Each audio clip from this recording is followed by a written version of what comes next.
अल्हम्दुलिल्लाह कफ़ा व सलामुन अला इबादिहि अल्लज़ीना इस्तफ़ा अम्मा बाद फ़अऊज़ु बिल्लाहि मिनश शैतानिर रजीम बिस्मिल्लाहिर रहमानिर रहीम या अय्युहल्लज़ीना आमनू इज़ा नूदिया लिस्सलाति मिन यौमिल जुमुअति फ़स्अऊ इला ज़िक्रिल्लाहि व ज़रुल बैअ ज़ालिकुम खैरुल लकुम इन कुंतुम तअलमून फ़इज़ा क़ुज़ियतिस्सलातु फ़ंतशिरू फ़िल अर्ज़ि वब्तग़ू मिन फ़ज़लिल्लाह वज़्कुरुल्लाह कसीरन लअल्लकुम तुफ़्लिहून। क़ालन नबिय्यु सल्लल्लाहु अलैहि वसल्लम मन तरकल जुमअत सलासन फ़हुव मुनाफ़िक़ुन इन्ना यौमुल जुमअति सय्यदुल अय्याम औ कमा क़ालन नबिय्यु सल्लल्लाहु अलैहि वसल्लम। क़ाबिल एहतराम दीनी भाई और अज़ीज़ों, यौम जुमा और नमाज जुमा के ताल्लुक़ से कुछ बातें गुज़िश्ता जुमा में गोशे गुज़ार की गई थी, कुछ बातें रह गई थी। इंशाअल्लाह वो आज हमारे सामने आएंगी कि जुमे का दिन बड़ा ही अजीम, बाबरकत, फजीलतों वाला दिन है। जैसे अल्लाह तबारक व तआला ने तमाम शहरों में शहर मक्का को सरदार बनाया है और तमाम किताबों में कुरान पाक को सरदार बनाया है, तमाम रसूलों में, पैगंबरों में पैगंबर इस्लाम हज़रत मोहम्मद मुस्तफ़ा सल्लल्लाहु अलैहि वसल्लम को सरदार बनाया है।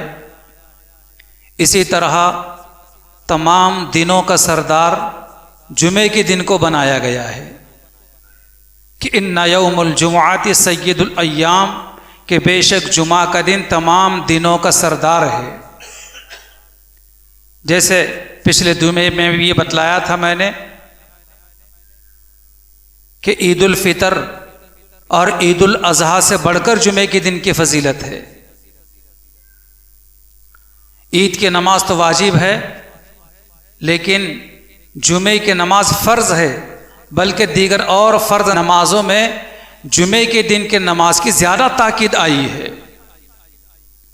मोहतरम बुज़ुर्गों और दोस्तों, जैसे मुसलमानों से दीन और दीन के दीगर आमाल में गफलत और सुस्ती व लापरवाही पाई जाती है, इसी तरीके से मुसलमानों से जुमा और जुमा के आमाल में भी गफलत और सुस्ती पाई जाती है।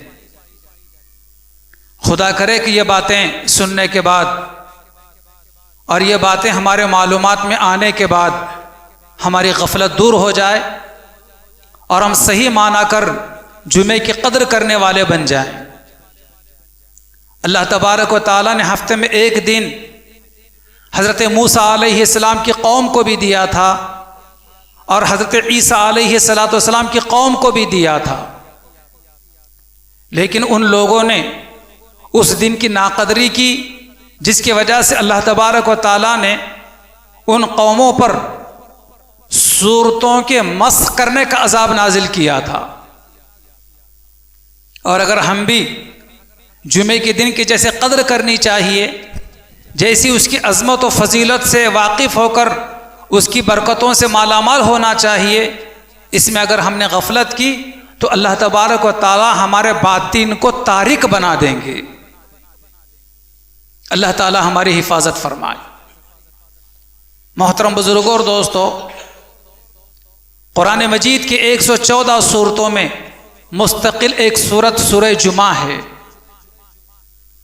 जो 28वें पारे में 11 आयात 2 रुकू पर मुश्तमिल है।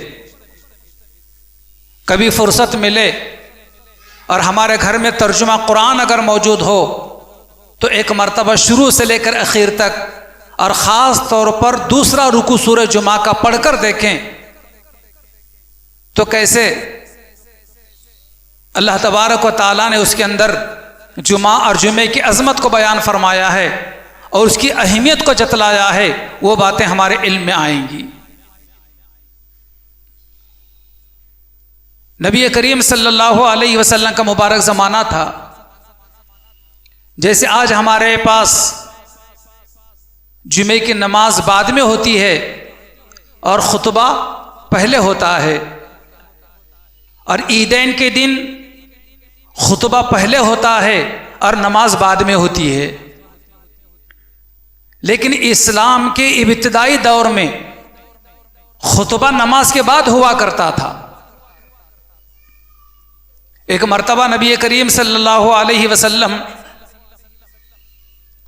जुमे की नमाज पढ़ा चुके, और जुमे की नमाज पढ़ाने के बाद हुजूर सल्लल्लाहु अलैहि वसल्लम जुमा का खुतबा देने के लिए मेंबर पर तशरीफ फरमा हुए।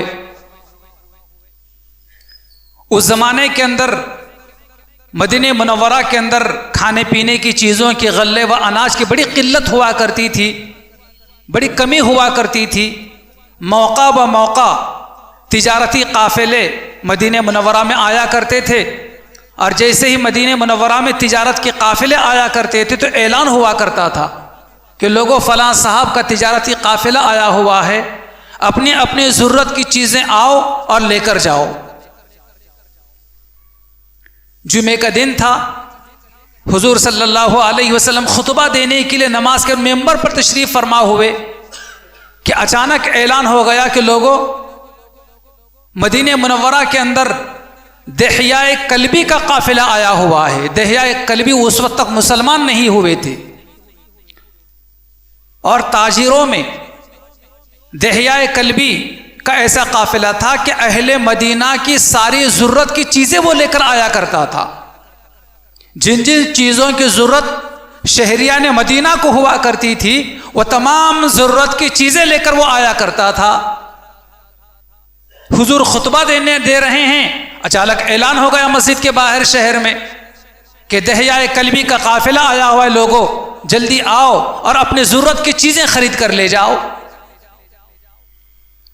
हजरत सहाबा खुतबा सुन रहे हैं, लेकिन अचानक जैसे उस तिजारती काफिले की आवाज़ सहाबा के कानों में पड़ी तो तकरीबन सारे के सारे सहाबा खुतबे को छोड़कर, हुजूर को छोड़कर उठकर मस्जिद के बाहर चले गए। सिर्फ 12 मुसलमान, 12 सहाबा मस्जिद में रहे, और हुजूर एक 13वें हुजूर खुतबा दे रहे हैं और 12 लोग खुतबा सुन रहे, बाकी सारे के सारे लोग निकलकर चले गए। ये सोचकर निकलकर चले गए नमाज तो हो गई, खुतबा है, हुजूर का बयान है, खुतबे का मतलब के बयान है, और अगर खुतबा सुनते बैठेंगे तो उधर हमारी ज़रूरत की चीज़ हमें नहीं मिलेगी, लोग अपनी ज़रूरत की चीज़ें लेकर चले जाएंगे, और फिर दोबारा वो काफिला मदीना में आने तक हमें इंतज़ार करना पड़ेगा और तकलीफ़ों का सामना हमें होगा। इसलिए सारे के सारे सहाबा उठकर मस्जिद के बाहर अपनी ज़रूरत की चीज़ें खरीदने के लिए चले गए। नबी करीम सल्लल्लाहु अलैहि वसल्लम ने खुतबे से फरागत के बाद फरमा के लोगों, अगर तुम 12 के 12 भी चले जाते तो मदीना की वादी तुम पर अजाब बनकर बरसती। फौरन आसमान से हज़रत जिब्रील तशरीफ लाते हैं और कुरान करीम की इन आयात मुबारका को आप अलैहिस्सलाम पर नाजिल करते हैं, आपको सुनाते हैं। क्या वो आयतें हैं? वो इज़ा रअऊ तिजारतन औ लहवन फज़्ज़ू इलैहा व तरकूका क़ाइमा क़ुल मा इंदल्लाहि खैरुम मिनल लहवी व मिनत तिजारा वल्लाहु खैरुर राज़िक़ीन। खुलासा इन आयात मुबारका का ये है कि जब मुसलमान जब किसी तिजारती काफिले को देखते हैं या लहव व लअब को देखते हैं तो आपको तन्हा छोड़कर निकलकर चले जाते हैं, अपनी ज़रूरत की चीज़ें खरीदने के लिए चले जाते हैं, हालांकि उनके लिए वो चीज़ ज़्यादा बेहतर है जो अल्लाह के पास है। लहव व लअब से और ख़रीद व फ़रोख्त से बेहतर वो चीज़ है कि वो खुतबा सुनते, अल्लाह के ज़िक्र को सुनते, पैगम्बर अलैहिस्सलाम के मजलिस में बैठे होते। वल्लाहु खैरुर राज़िक़ीन, और अल्लाह तबारक व तआला बेहतरीन रिज़्क़ देने वाला है। जैसे इस आयत मुबारका का नुज़ूल हुआ सूरह जुमा के अंदर तो आप नबीना अलैहिस्सलातु वस्सलाम ने आइंदा ताकि किसी से इस किस्म की गलती ना हो, खुतबा सुनकर खुतबा छोड़कर ना चला जाए, इसलिए आप अलैहिस्सलातु वस्सलाम ने अपने खुतबा देने का तर्ज बदल दिया। पहले हुजूर नमाज के बाद खुतबा दिया करते थे।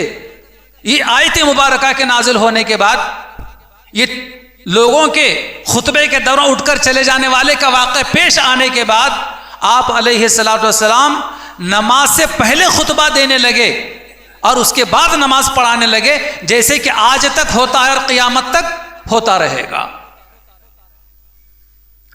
तो इस्लाम के अंदर खुतबे की और बयान जुमा की भी बड़ी अहमियत है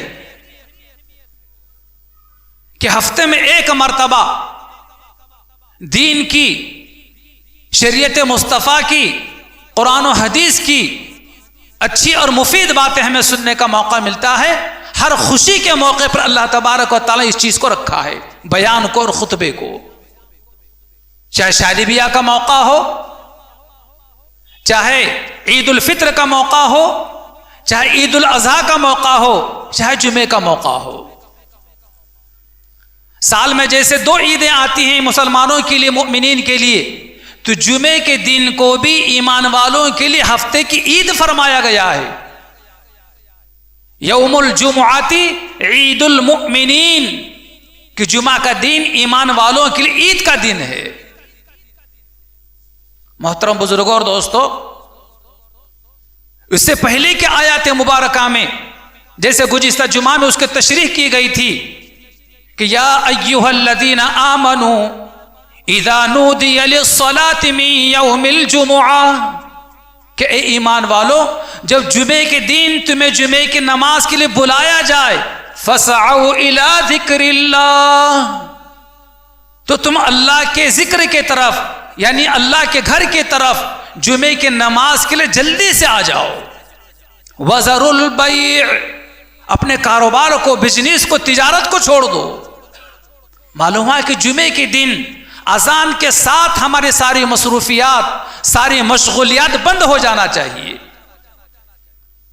बाज़ अक्लमंद समझते हैं कि अभी तो जमात के लिए बहुत वक्त बाकी है, और ऐसे अक्लमंद लोग जुमे के अजान के बाद भी कारोबार करते हैं या अपने दुकान पर बैठे रहते हैं।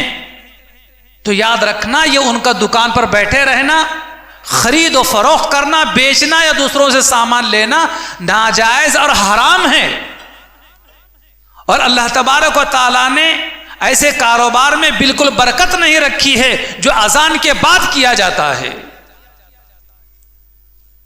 इसलिए जुमे के दिन हर मुसलमान की पहली फुर्सत में अजान सुनते साथ ही अपनी दुकान का शटर गिर जाना चाहिए, अपना घर छोड़ देना चाहिए, अपनी कुर्सी छोड़ देना चाहिए, अपनी मसरूफियात खत्म कर देना चाहिए। वज़रुल बैअ, छोटे सर के जुमले के अल्लाह तबारक व तआला ने बड़ा वसी व अरीज मफहूम बयान फरमाया है। ज़ालिकुम खैरुल लकुम, कि अव्वल वक्त तुम्हारा मस्जिद के अंदर आना तुम्हारे लिए बेहतर है। इन कुंतुम तालमून, अगर तुम लोग इसको जानते हो।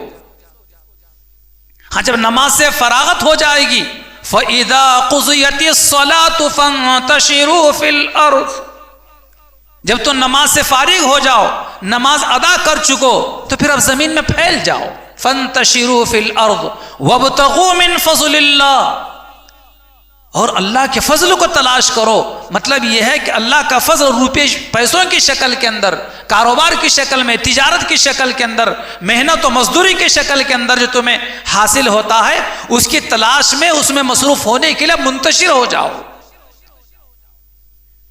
और जुमे के नमाज के बाद जो कारोबार किए जाते हैं, जैसे कि मैंने पहले बतलाया था, अल्लाह तबारक व तआला 70 गुना ज्यादा उसमें बरकत रखी है, 70 गुना ज्यादा। इसीलिए हजरत इराक इब्ने मालिक रहमतुल्लाह अलैह को मक़ौला और दुआ मैंने जिक्र की थी गुज़िश्ता जुमे के अंदर, कि जुमे के नमाज से फारिग होने के बाद मस्जिद के दरवाजे पर खड़े होकर अल्लाह ताला से दुआ किया करते थे। क्या दुआ किया करते थे? अल्लाहुम्मा इन्नी अजबतु दावतक, ए बारी ताला, मैंने आपके मुअज्जिन की और आपके घर को बुलाने वाले के दावत को मैंने कबूल किया। इन्नी अजबतु दावतक वसल्लैतु फरीज़तक, और मैंने जुमे की नमाज जो फर्ज है मैं उसको अदा कर चुका। वंतशरतु कमा अमरतनी, अब मैं मस्जिद के बाहर निकल रहा हूं, मुंतशिर हो रहा हूं, फैल रहा हूं जमीन में, जैसा कि आपका हुक्म है कि नमाज के बाद जमीन में फैल जाओ। फरजुकनी मिन फजलिक, बारी ताला आप अपने फजल से मुझे रोजी रोटी अता फरमाइए। व अंत खैरुर राज़िकीन, और आप बेहतरीन रोजी रसा हैं। ये दुआ फरमाया करते थे। इसलिए हमें भी चाहिए कि जुमे की नमाज से फरागत के बाद, चाहे अपने जगह पर बैठ कर क्यों ना हो, चाहे मस्जिद के बाहर निकलते हुए हो या मस्जिद के दरवाजे पर खड़े होकर हो, अल्लाह ताला से रिस्क की, कारोबार में बरकत की दुआ करते हुए निकलना चाहिए। अल्लाह ने इसमें बड़ी बरकत रखी है। हजरत सईद इब्नुल मुसय्यिब रहमतुल्लाह अलैह ताबई हैं ये, और हजरत अबू हुरैरा रज़ियल्लाहु ताला अन्हु के दामाद हैं ये। इनके मुतालिक लिखा, जैसे मैंने पहले बताया था, 20 साल में कभी भी ऐसा नहीं हुआ कि अजान से पहले ये मस्जिद में हाजिर ना हो। अजान से पहले मस्जिद में हाजिर हुआ करते थे। वो फरमाया करते हैं कि नफली हज करने से बेहतर और पसंदीदा मेरे नजदीक यह है कि वो जुमे के दिन अव्वल वक्त में मस्जिद में आकर जुमे की नमाज अदा करे। हाँ, फर्ज हज तो अपनी जगह पर मुस्तकिल अजर सवाब रखता है, वो फर्ज है, लेकिन नफिल हज के ताल्लुक से फरमाते हैं कि नफिल हज करने से बेहतर और पसंदीदा मेरे नजदीक यह है कि जुमे के दिन अव्वल वक्त मस्जिद में आकर जुमे की नमाज पढ़ ले। हदीस मुबारका में अल्लामा मुजाहिद अलैहि रहमा बयान फरमाते हैं कि जुमे के दिन जुमे की नमाज की अदायगी के ताल्लुक से कि मालदार लोग अपना रुपया पैसा खर्च करके हज के लिए काबतुल्लाह जाते हैं, मक्का मुकर्रमा जाते हैं, लेकिन गरीबों के लिए और मिस्कीनों के लिए हज यह है कि जुमे के दिन अव्वल वक्त मस्जिद में आकर जुमे की नमाज पढ़ें। यानी मिस्कीनों के लिए, गरीबों के लिए जुमे की नमाज को गोया के हज के मुमासिल करार दिया गया है। जिनके पास माल और दौलत है, अपना रुपया पैसा खर्च करके काबतुल्लाह जाते हैं, मक्का व मदीना जाते हैं, हज से फारिग होकर आते हैं, लेकिन आका दो जहां अलैहिस्सलाम फरमाते हैं कि मेरे उम्मत के गरीबों मिस्किनों के लिए जुमे का दिन उनके लिए जो है हज का दिन है। कितनी बड़ी अजीम बात फरमाई गई है। जुमे के दिन की अजमत का अंदाजा इस बात से लगाइए, हदीस मुबारका में है कि हर दिन जहन्नम की आग दहकाई जाती है। जहन्नम की आग हर दिन रोजाना दहकाई जाती है, उसमें शोले पैदा किए जाते हैं, लेकिन जुमे के दिन की अजमत की वजह से जुमे के दिन जहन्नम की आग को दहकाया नहीं जाता। कितनी बड़ी अजीम बात है। जुमे के दिन के फजीलत का अंदाजा इस बात से लगाइए कि नबी करीम सल्लल्लाहु अलैहि वसल्लम फरमाते हैं कि मेरा जी चाहता है कि मैं किसी को यहां नमाज जुमा पढ़ाने के लिए कहूं और मैं उन लोगों के घरों को जाऊं जो जुमा की नमाज छोड़कर अपने घरों में बैठे हुए हैं, उनके घरों समेत उनके घरों को मैं आग लगा दूं।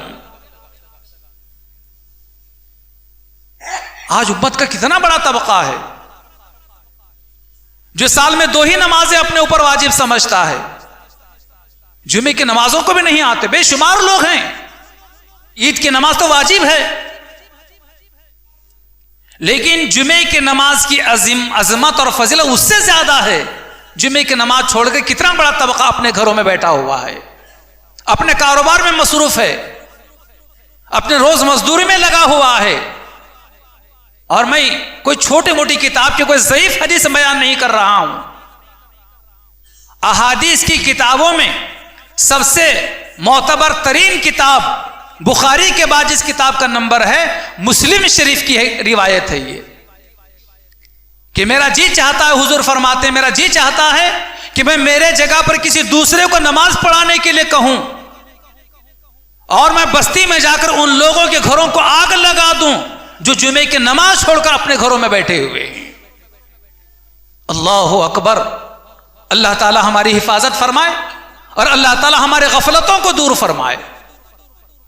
इसलिए भाइयों, नबी करीम सल्लल्लाहु ताला अलैहि वसल्लम ने जुमे के दिन की जो ताकीद, वो फजीलत, वो तरगीब दी है, उससे हम लोगों को वाकिफ होने के बाद जुमे के दिन के ताल्लुक से कभी गफलत नहीं बरतना चाहिए। नबी करीम अलैहिस्सलाम फरमाते हैं कि मूसा अलैहिस्सलाम की कौम के लिए अल्लाह तबारक व तआला ने हफ्ते में एक दिन यानी इतवार का दिन अता फरमाया था कि वह हफ्ते में एक दिन फारिग करके ज्यादा से ज्यादा इतवार के दिन अल्लाह ताला की इबादत किया करें। और हजरत ईसा अलैहिस्सलाम की कौम के लिए हफ्ते में एक दिन यानी हफ्ते का दिन उनके लिए इबादत के लिए तय किया गया था कि वह हफ्ते के दिन पूरा दिन इबादत किया करें, कोई मसरूफियत इख्तियार ना करें। और उम्मत मोहम्मदिया के लिए यानी हम सब के लिए अल्लाह तबारक व तआला ने हफ्ते में एक दिन जुमे का दिन तय फरमाया है। और हमारे लिए जुमे का पूरा दिन इबादत के लिए फारिग करना कोई जरूरी नहीं है। कोई फारिग करे तो बड़ा खुशनसीब है, वो पूरा दिन इबादत नहीं करना है, कोई करता है तो बड़ा खुशनसीब है। लेकिन करना इतना है कि जुमे की अजान से लेकर जुमे की नमाज से फरागत तक, मिसाल के तौर पर 1.5 घंटे से 2 घंटे, दिन के 12 घंटों में से हफ्ते में एक मर्तबा 1.5 घंटा हमें फारिग करना है। इस 1.5 घंटे के अरसे में किसी किस्म की कोई मसरूफियत ना हो, ना आराम करना हो, ना लेटना हो, ना कारोबार करना हो, ना दुकान पर जाना हो। दुकान पर गए हो तो दुकान बंद कर देना चाहिए। हर किस्म की मसरूफियत जुमे के अजान के बाद खत्म। अगर हम चालू रखते हैं तो याद रखना चाहिए कि हमारा यह अमल हराम है और नाजायज है, अल्लाह ताला की नाराजगी का सबब है। और जुमे के दिन जुमे के अजान के बाद जो कारोबार, जो बिजनेस, जो तिजारत किया जाता है उसमें कोई बरकत नहीं होती। कोई भी कारोबार जो अल्लाह को नाराज करके किया जाता है उसमें बरकत नहीं होती। बहुत सारे लोग हैं जो अपने कारोबार में ऐसे हरकतें, ऐसे अमल करते हैं जिसकी वजह से हमारा खालिक व मालिक नाराज हो जाता है, उसमें कोई बरकत नहीं रखी जाती। और उसके तफसीलात में मुझे जाने की जरूरत नहीं है। इसलिए मोहतरम बुजुर्गों और दोस्तों, जुमे के दिन खास तौर पर 1.5 घंटा अल्लाह की याद के लिए, अल्लाह की बंदगी के लिए, अल्लाह की इबादत के लिए फारिग करना चाहिए।